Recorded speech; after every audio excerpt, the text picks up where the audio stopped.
అడుగుతున్నవారు Ruth Christ church Visakhapatnam నుంచి. నా ప్రశ్న ఏమిటంటే అన్నయ్య, స్త్రీలు అలంకరించుకొని పెదాలకు లిప్స్టిక్ రాసుకొని ప్రార్థించేటప్పుడు, ప్రసంగించేటప్పుడు, ప్రకటించేటప్పుడు వేల మంది చూసే కెమెరా ముందుకు వస్తున్నారు.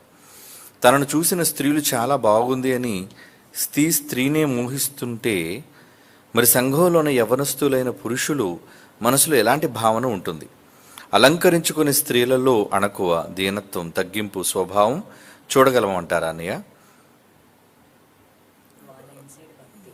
వాళ్ళ ఇన్సైడ్ భక్తి వాళ్ళ ఇన్సైడ్ భక్తి పైన తెలిపిన మంచి లక్షణాలు ఉన్న ఈ అలంకరణ కారణంగా చూసేవారికి వారిపైన బ్యాడ్ ఒపీనియన్ వస్తుంది అని నా ఆలోచన. ఇలా అలంకరించుకోవటం వల్ల మోహపు చూపుల కారణంగా స్త్రీ పురుషులిరువురును వ్యభిచారులు అవుతున్నారు కదన్నయ్య. ఇలా ఉండటం మంచిదంటారా కాదంటారా అన్నయ్య? ఈ నా ప్రశ్నకు సమాధానం తెలుపగలను కోరుకుంటున్నాను. సోదరిమని అడుగుతున్న ప్రశ్న స్త్రీల అలంకరణ గురించి. స్త్రీలు అలంకరించుకోవటాన్ని గురించి మీకు పాఠంలో తెలుసు. ఏది అలంకరణ, దేవుడు దేనిని చూస్తాడు అని. దేవుడు బాహ్య రూపాన్ని ఆయన లెక్కిస్తాడా, చూస్తాడా? ఆయన దాని పరిగణలోకి తీసుకుంటాడా? భక్తి అంటే దేవుని మనస్సుకు అది శరీర సంబంధమైన అలంకరణ కాదు. భక్తి అంటే క్రియలతో కూడుకున్నది. అంటే భక్తి కలిగిన స్త్రీలు ఎలా ఉంటారు? భక్తి కలిగిన స్త్రీలు బైబిల్లో తిమోతికి రాస్తూ పౌలు గారు ఎలా ఉండమని అన్నాడో ఒకసారి ఆ మాట చదువుకుందాం. మొదటి పత్రిక, తిమోతికి రాస్తున్న మొదటి పత్రిక 2వ అధ్యాయం 9-10 వచనాలు. మొదటి తిమోతి పత్రిక 2వ అధ్యాయం 9-10 వచనాలు ఏమంటున్నాడండి?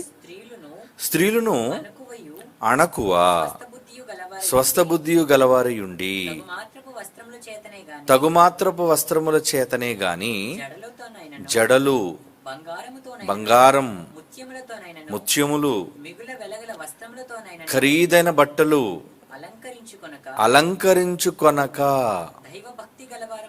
దైవభక్తి గలవారము అననుకునే స్త్రీలు ఎలా ఉంటారో సత్క్రియల చేత తమ్మును తాము అలంకరించుకొనుడి. ఇంతకీ అలంకరణ మనుష్యుల కొరక, దేవుని కొరక? ఇక్కడ దేవుడు చెబుతున్న అలంకరణ, నేను గుర్తించే అలంకరణ ఏంటంటే దైవభక్తి గలవారం అనుకునే స్త్రీలు ఎవరైతే ఉంటున్నారో, నేను వారిని భక్తురాండ్రైన స్త్రీలుగా నేను ఎప్పుడు గుర్తిస్తానంటే, ఇదిగో నేను చెప్పిన ఈ క్యారెక్టర్, స్వభావం. ఏంటి ఆ స్వభావం? మళ్ళా చదువుదామా ఏమన్నాడు ఆ మాట? దైవభక్తి గలవారమని చెప్పుకొని స్త్రీలకు తగినట్లుగా సత్క్రియలు అంటే వాక్య సంబంధమైన పనులు, దేవుడు బైబిల్లో చెయ్యమన్న పనులు, మనకు అప్పగించిన బాధ్యతలు, వాటిని చేయటం వలన తమ్మును తాము అలంకరించుకోవాలి. కనుక దేవుని దృష్టిలో అలంకారం, క్రియలే అలంకారము అని మనకు అర్థమవుతుంది. మరి బాహ్య సంబంధమైన అలంకారం అది దేవుడు చూడడు కదా. అలాగని తగుమాత్రపు వస్త్రములు అన్నాడంటే ఏంటి? వంటిని కప్పుకోవడానికి, సిగ్గును దాచుకోవడానికి తగుమాత్రం అంటే దానికి సరిపడేది వేస్తే చాలు. ఏమండి? దానికి లక్షల రూపాయలు చేయవలసిన అవసరం లేదు. లక్షల రూపాయలు అంటే బట్టలలో, ప్రపంచంలో అత్యంత ఖరీదైన బట్టలు దొరికే దేశం ఎక్కడుందంటే ప్యారిస్, ఫ్రాన్స్ దేశంలో. ఏమండి? బట్టలకు ప్రసిద్ధి, చాలా ఖరీదండి. ఇంచుమించి ఫ్యాషన్ డిజైనర్స్ అందరూ కూడా ఆ ఫ్రాన్స్ దేశంలోనే ఉంటారు. ఇంతకీ ఏంటంటే కప్పుకోవడానికి బట్టలే, సిగ్గును దాచుకోవడానికి బట్టలైతే ఆ బట్టలు లక్షల మీద ఉంటాయండి, లక్షలే. అంటే అంత వెచ్చించి బట్టలు కొనుక్కోవాల్సిన అవసరం ఉందా? అది గొప్పలకు పోవడానికి. సినిమా యాక్టర్లు కావచ్చు, సినీ హీరోయిన్లు కావచ్చు, సంపన్న కుటుంబాలకు చెందిన వాళ్ళు కావచ్చు, ఏదో మేము పలానా బ్రాండ్ వేసుకుంటున్నాం, మాది పలానా బ్రాండ్కి సంబంధించిన బట్టలు వేసుకుంటున్నాం అని అని గొప్పను ప్రదర్శించుకోవడానికి వాళ్ళు చేస్తూ ఉంటారు. వాళ్ళు భక్తి లేని స్త్రీలు. వాళ్ళు అలాగే చచ్చాక నరకానికి పోతారు. ఎందుకంటే దేవుని దృష్టిలో వాళ్ళ గుర్తింపు లేదు, రాదు. కానీ ఇక్కడ దేవుడు నేను మీకు గుర్తించాలి, మీరు దైవభక్తి కలిగిన స్త్రీలు అని నేను అనుకోవాలి అంటే మీరు ఏం చేయాలి? క్రియలు, నేను చెప్పిన క్రియలు మీరు చేస్తే అవును దైవభక్తి గల స్త్రీలు అని నేను ఒప్పుకుంటాను.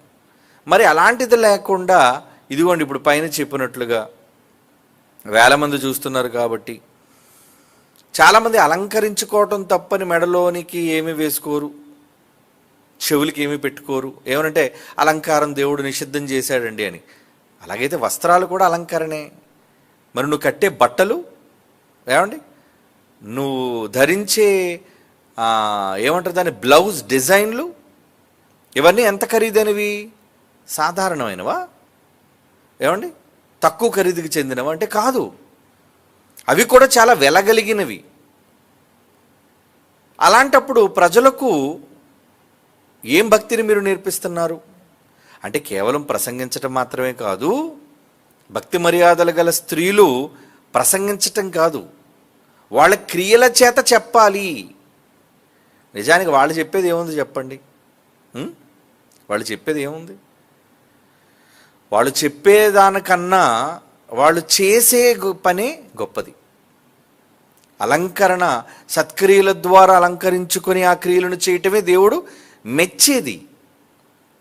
పేతురుపత్రికలో ఒక మాట అంటాడు.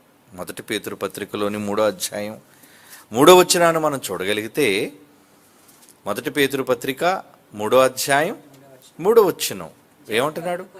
జడలు అల్లుకొనుటయు, బంగారు నగలు పెట్టుకొనుటయు, వస్త్రములు ధరించుకొనుటయు అను ఈ వెలుపటి అలంకారము మీకు అలంకారముగా ఉండక, అది లోకానికి అలంకారం. అలంకరించుకోవటం అంటే ఇదిగోండి ఇప్పుడు చెప్పిన జాబితా అంతా కూడా లోక స్త్రీలకు సంబంధించిన అలంకారం. కానీ నేను కోరుకునే అలంకారం ఏంటంటే దైవభక్తి కలిగిన స్త్రీలు అలంకరించుకోవాలి అంటే ఎలాంటి అలంకారం అంటున్నాడు? సాధువైన, మృదువైన, గుణం, క్యారెక్టర్ అనే అక్షయ అలంకారం, ఇన్నర్ బ్యూటీ. ఏమండి మీ అంతరంగ స్వభావం అంటున్నాడు చూడండి, మీకు అలంకారంగా ఉండాలి. అది దేవుని దృష్టికి మిగుల విలువ కలిగినది. మీరు ఎన్ని సవర్ల బంగారం వేశారు అన్నది కాదు, లేదా మీ చెవులకు ఎంత ఖరీదైన వాటిని ధరించారు అన్నది కాదు, మీ చేతులకు ఎంత ఖరీదైన వాటిని ధరించుకున్నారు అన్నది కాదు. ఈరోజు స్త్రీలు సమాజంలో తమ గొప్పను ప్రాపకం చేసుకోవడానికి చూపించేవేవి? ఆభరణాలే కదండి. ఆభరణాలు, ఖరీదైన వస్త్రాలు. ఏమండి మరి అలంకరణ అని చెప్పి, ఏమండి అలంకరణ అని చెప్పి మేము ఆభరణాలు ఏమీ వేసుకోమని చెప్పి ఖరీదైన బట్టలు ధరించుకుంటే అది అలంకారమే. ఫేషియల్ చేయించుకుంటే అది అలంకారమే. కానీ నువ్వెన్ని చేసుకో, అది దేవుడు గుర్తించే అలంకారం కాదు అని పేతురుపత్రికలో చెప్తున్నాడు. మీరు చేసుకునే అలంకారాలు ఏమండి, వాడు చేసుకునే మేకప్లు, లేదంటే ఫేషియల్స్, వాళ్ళు ధరించే దుస్తులు, నగలు, ఏమండి ఇవన్నీ కూడా నేను గుర్తించేవి కావు అంటున్నాడు. మరల చదువుతాం మొదటి పేతురుపత్రిక 3వ అధ్యాయం 3వ వచనంలోని మాట. జడలు అల్లుకొనుటయు, జడలు అల్లుకోవటం. ఏమండి ఈ ఆఫ్రికన్స్ని మీరు చూసే ఉంటారండి. వాళ్ళ హెయిర్ స్టైల్ ఎలా ఉంటుందో తెలుసా అండి? మొత్తం వారి తల నిండా జడలేనండి. ఆడవాళ్ళని చూడండి, నిజంగా జడలు అల్లుకోవడానికి ఎంత ఓపిక. ఒక జడ అల్లుకోవడానికి ఆడవాళ్ళకి చాలా టైం పడుతుంది. ఆ చిక్కులు తీసుకొని ఆ జడలు వేసుకోవడానికి ఒక జడ లేదా 2 జడలు. ఏంటి ఏదో ఒక జడ 2 జడలు వేసుకున్నాడు చాలు, కానీ ఒక 20 జడలు నెత్తి మీద ఉన్నాయి అనుకోండి, ఏదో పైన ఏవో ఏడు చూసారా వానపాములు ఏందో వేలబడుతున్నట్లుగా అనిపిస్తూ ఉంటుంది. అంటే అలాంటి అలంకరణ. జడలల్లుకొనుటయు, బంగారు నగలు పెట్టుకొనుటయు, వస్త్రములు ధరించుకొనుటయు అను వెలుపటి అలంకారం. ఇదంతా కూడా బయటికి కనిపించే అలంకారము. ఈ అలంకారం నీకు అలంకారము కాదు. అది కాదు అలంకారం అంటే. లోకానికి అలంకారం, నాకు అలంకారం సాధువైన, మృదువైన, గుణం అనే అక్షయ అలంకారము మీ హృదయపు అంతరంగ స్వభావం మంచి స్వభావం కలిగి గుణం కలిగిన వారుగా ఉండాలి. మరి ఇంతకీ గుణం కావాల్సింది, గుణం ముఖ్యం. ఈ గుణం బోధించే వారిలో ఉందా? ఉంటే సంతోషం. ఏమండి, బయట అలంకారానికి దేవుడు ప్రాముఖ్యతనివ్వడు. అలాగని నువ్వు ఖరీదైన వస్త్రాలు ధరించుకోవటం వల్ల, ఏమండి ఈ బట్టను కప్పుకోవడానికి ఈ ధరించుకోవడానికి ఒక 5,000 రూపాయలు, ఏమండి సరిపోద్దా? ఇంకా తక్కువలో చేసుకోవాలంటే చేసుకోవచ్చు, మన దొరికే ఆభరణాలు బట్టి, క్షమించండి మన దొరికే దుస్తులను బట్టి. ఏకంగా 1,00,000 రూపాయలు అనుకోండి, అలాంటివి లేవా అన్నీ 50,000 రూపాయలు పైబడి అన్నీ ఖరీదైన బ్రాండెడ్ అంటారు వాటిని, స్టోర్స్లో దొరుకుతుంటాయి. అవి చూడండి, అవి ఎప్పుడు ఖాళీగానే ఉంటాయి. ఎవరో ఖరీదైన వాళ్ళు, డబ్బున్న వాళ్ళు అందులోకి వెళుతుంటారు. అంటే వాళ్ళు అందులో చేసే షాపింగ్ అంతా కూడా లక్షల మీద వ్యవహారం, వేలతో కూడుకున్నది. ఒక శారీ కొనాలంటే ఒక 70-80 వేలు చీర, 1,00,000 రూపాయల చీర. ఏమండి, కనుక ఇవన్నీ కూడా అలంకారంగా వాళ్ళు అనుకుంటున్నారు. కనుక అలాంటి అలంకారం నాకు అలంకారము కాదు, అలాంటివి నేను ఎంపిక చెయ్యను. మీరు ప్రసంగించినంత మాత్రాన, ప్రజల మధ్య నిలబడి చెప్పినంత మాత్రాన, మిమ్మును మీరు గుణం లేకుండా మీరు ప్రకటించిన ఎడల అది నేను వాళ్ళని భక్తికి తగినట్లుగా స్త్రీలు లేరు అని నేను అనుకుంటాను అని దేవుడు అంటున్నాడు. ఎందుకంటే ఆయన కదా మిమ్మల్ని ఎంపిక చేయాలి. ఏమిటి, లిప్స్టిక్ ఉంది, లిప్ బామ్ ఉందండి, రెండు ఉన్నాయి. లిప్ బామ్ ఎందుకు రాస్తారు? పెదాలు పగలకుండా రాసుకునేది. ఎర్రగా లిప్స్టిక్ అని పెయింట్ వేసుకునేటట్టు ఉంటుందండి, బ్రష్ ఉంటుంది దానికి ఒక కలర్ ఉంటుంది, పెదాలకి అది పూసుకునేది. అంటే ఎందుకు అంత ఎక్స్ట్రా అలంకరణ అనేది దేనికి? కొంతమంది మిగతా ఆభరణాలు పెట్టుకోకుండా ఈ అలంకారాలన్నీ చేసుకున్నారు అనుకోండి, ఖరీదైన 1,00,000 రూపాయలు చీర కట్టి, ఏమండి మరి తెల్లగా మారడానికి అంచి ఈ మధ్యన చాలా ఫేషియల్స్ చాలా వచ్చాయండి. ఏటోనట ఆ మిషన్లోకి వెళ్ళిపోయి పడుకోబెడతారట, ఏదేదో రాస్తారంట. నల్లగా ఉన్న మనుషులు కూడా తెల్లగా మారిపోవాలట. అంటే ముఖం తెల్లగా ఉంటే సరిపోద్దా? ఇంటికి బయటికి అందరికి కనబడితే మొహమే కనుక అది కాస్త ఫేర్గా కనబడితే చాలు అనే అభిప్రాయంలో దేనికి కనబడాలనుకుంటున్నావు? అంటే నిన్ను చూసి అందరూ భలే ఉందని అనుకోవడానికా, లేదంటే నిన్ను చూసి ఏదైనా మోహించడానికా? నువ్వేమైనా మోహినివా మోహించడానికి? కాదు కదా. శుభ్రంగా ఉంటే చాలు. శుభ్రత అంటే ఏంటి? నువ్వు ఆరోగ్యంగా చక్కగా 2 పూట్ల, అవసరమైతే ఎండాకాలం 3 పూట్ల స్నానం చేసి శుభ్రమైన బట్టలు ధరించుకుంటే చాలు. ఏమండి, అంతేగాని ఎదుటి వాళ్ళు అలంకరించుకుంటున్నావంటే ఏంటి? దేనికి అలంకరణ? ఎలాంటి అలంకరణ? ఓవర్ మేకప్ అంటారు చూసారా, ఓవర్ మేకప్. అంటే మనిషి మళ్ళీ చూడగానే అర్థమైపోతుంటుంది మనకి, అబ్బాయి ఇప్పుడు చాలా ఓవర్ మేకప్ చేసేసిందండి అని. తల మేకప్, ఫేస్ మేకప్, మెడ మేకప్, చేతులు మేకప్. ఏమండి, చివరికి వాళ్ళు గోళ్ళు సరిగా పెరగట్లేదని మధ్య ఆర్టిఫిషియల్ గోర్లు కూడా వచ్చేసాయండి. ఆర్టిఫిషియల్ గోర్లు, ఆ గోళ్ళు కొనుక్కోవాలి. ఏమండి, వాటి గమ్ రాసి అతికించుకుంటారు. ఏమండి, అయ్యో పెద్ద పెద్ద దయ్యపు గోళ్ళ కనబడుతుంటే నచ్చిన కలర్ అంతా వాటికి వేసుకొని చేస్తూ ఉంటారు. అంటే దేనికి నువ్వు ఇలా కనబడాలనుకున్నావు? ఎదుటిని ఆకర్షించడానికేకా? ఎదుటివాడిని ఆకర్షించడానికే కదా. ఏమిటి, పెళ్లి కాని అమ్మాయిలకి పెళ్ళైన స్త్రీలకి ఎప్పుడు ఈ తేడా గమనించండి. పెళ్లి కాని స్త్రీలు ఎందుకు మేకప్ చేస్తుంటారు? నన్ను అందరూ చూస్తున్నారా లేదా, నేను అందంగా కనబడుతున్నానా లేదా అంటే ఎందుకు అనుకుంటున్నావు? నీలో ఏదో ఒక తెలియని ఒక భావన లోనుంది. అంటే నన్ను చూచిన వాళ్ళు నన్ను దాని గురించి ఏదో అనుకోవాలి లోపల. ఎందుకంటే మోహపు చూపే కదా కారణం. ఒక స్త్రీని మోహపు చూపుతో చూచి ప్రతివాడు అప్పుడే హృదయమందు వ్యభిచారం చేసిన వాడు బైబిల్ చట్టం మనకు తెలిసినప్పుడు, నువ్వు అతిగా అలంకరించుకొని కనబడ్డప్పుడు రోడ్డు మీద వెళుతున్నప్పుడు అందరూ నిన్నే చూస్తుంటారు. కామ్గా వెళ్ళిపోతే పర్లేదండి, కానీ ఓవర్ మేకప్ అయిపోయి జిగ్ జిగ్ జిగ్ మనం మెరుస్తుంది అనుకోండి, నీ బట్టలు మెరుస్తుంది అనుకోండి, అందరూ నిన్నే చూస్తారు. గల్ గల్ గల్ మన శబ్దం అవుతుంది అనుకోండి, అందరూ నీ పక్కే చూస్తారు శబ్దాన్ని విని. ఇక నీ అలంకారాన్ని చూస్తారు వెనక నుంచి, నీ జట ఏమండి ఈ అలంకారం అంతా చూసి అయితే ముందు నుంచి కూడా చూడాలి అనుకుంటారు. అంటే ఎదుట వ్యక్తిని వాళ్ళ మనస్సులను దోషభరితం చేయడానికేనా నీ అలంకరణ ఉపయోగపడుతుంది? అంటే ఎదుటి వ్యక్తి తప్పు చేయడానికే నువ్వు అతిగా అలంకరించుకోవటం అంటే ఏమిటి? అలంకరణ వేరు, అతిగా అలంకరించుకోవటం వేరు. సాధారణ అలంకరణ ఏంటి? జిడ్డు మొహం కనబడకుండా కాస్త శుభ్రంగా మొహం కొడుక్కొని చక్కగా పౌడర్ రాసుకొని సక్రమంగా తలదూకొని మంచి బట్టలు, ఆరోగ్యవంతమైన బట్టలు, ఏమంటే శుభ్రమైన బట్టలు ధరించడం అలంకరణ కాదు. అది అలంకరణ కాదు. కానీ నువ్వు చేయగలిగిన దానికన్నా అది ఏమంటారు దాన్ని అతిగా చేయటం అంటే నీ మనసులో ఏదో తప్పుడు ఆలోచన ఉంది. సరే, పెళ్లి కాని స్త్రీలు ఆ విధంగా చేయడం అది తప్పు, అది వేరు. పెళ్ళైన ఆడవాళ్ళు కూడా ఈ మధ్యన అలా తయారవుతున్నారు లేరా? ఎందుకు అలాగా? శుభ్రంగా కనబడు చాలు. ఎందుకు ఓవర్ మేకప్ చేసుకుంటున్నావు? ఎందుకు అతిగా నువ్వు కనబడాలి అనుకుంటున్నావు? నువ్వు ఆల్రెడీ వివాహం జరిగింది, నువ్వు ఒక నమ్మకమైన పురుషుడికి నమ్మకమైన భార్యగా నువ్వు ఉండాలి అనుకుంటున్నావు. అలాంటప్పుడు ఎవరు చూడాలి అనుకుంటున్నావు? నీ భర్త నాలు ఇంకొంచెం పౌడర్ రాసుకోమా, లేదంటే ఇంకొంచెం కాటికి పెట్టుకోమా, అతను కోరుకున్నట్లుగా నువ్వు తయారయ్యావంటే అర్థం ఉంది. కానీ వారు కోరుకున్న దానికి 100 రెట్లు అతిగా నువ్వు జోడించి నువ్వు తయారవుతున్నావు అనుకో, పక్కనేమో ఇతను ప్యూర్లా కనబడుతున్నావు, నువ్వు హీరోయిన్లా కనబడతావు. ఏమండి? అప్పుడు చూసిన వాళ్ళందరూ ఏమనుకుంటారు? నిన్నే చూస్తుంటారు. అప్పుడు మరి ఇతని పని ఏం చేయాలి? ఇంకా అందరూ ఇతని భార్యను చూసుకున్నాడు కాబట్టి బురకాయాలనుకుంటాడు, బయటికి చెప్పలేడు. కానీ ఎందుకంటే అందరూ నా భార్యను చూస్తున్నారు, నా భార్యను ఎవరు ఎత్తుకెళ్ళిపోతారు, అనుమానాలు. కనుక ఇటువంటి వాటన్నిటికీ కారణాలు నీ మేకప్పే అవుతున్నప్పుడు ఏమండి వాటికి దూరంగా ఉండడం మంచిది కదా. బైబిల్ చెప్పింది కదా.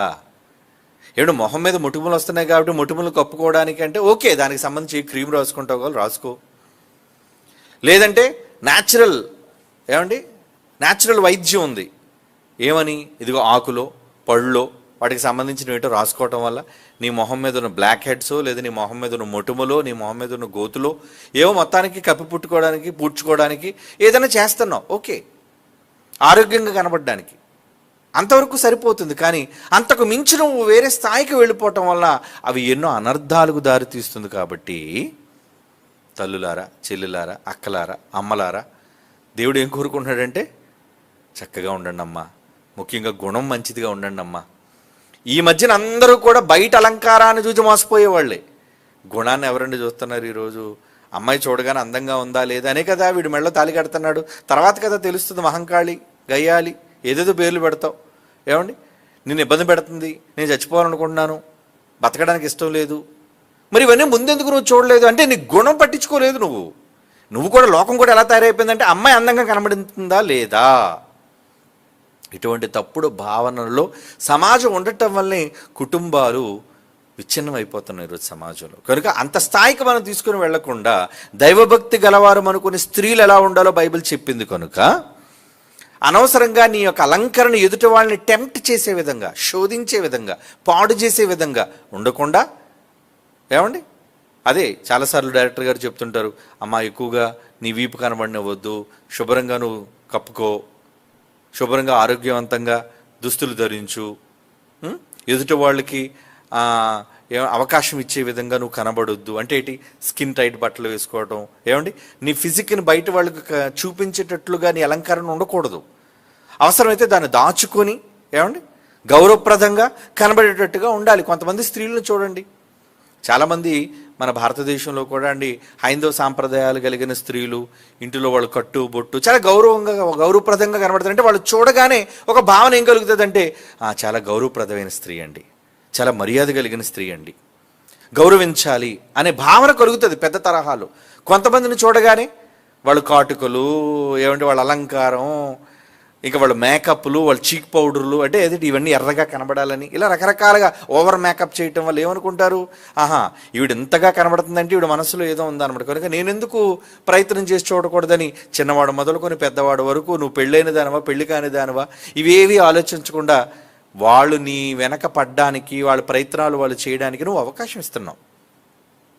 కాబట్టి దైవభక్తి కలిగిన స్త్రీలు ఇలా ఉండాలి అని బైబిల్ చెప్పింది. కనుక ఆ ప్రకారంగా ఉన్న వాళ్ళని దేవుడు స్వీకరిస్తాడు. కానీ ప్రసంగం చేసినంత మాత్రాన అందరూ దైవభక్తి కలిగిన స్త్రీలు కారు.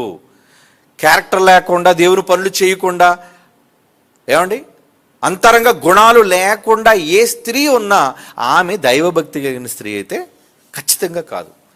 దాన్ని బట్టి ఎవరు దైవభక్తి కలిగిన స్త్రీయో కాదో వాళ్ళ గుణాలను బట్టి, క్రియలను బట్టి మీరు చూసి ఎంపిక చేసుకోండి. ఓకే.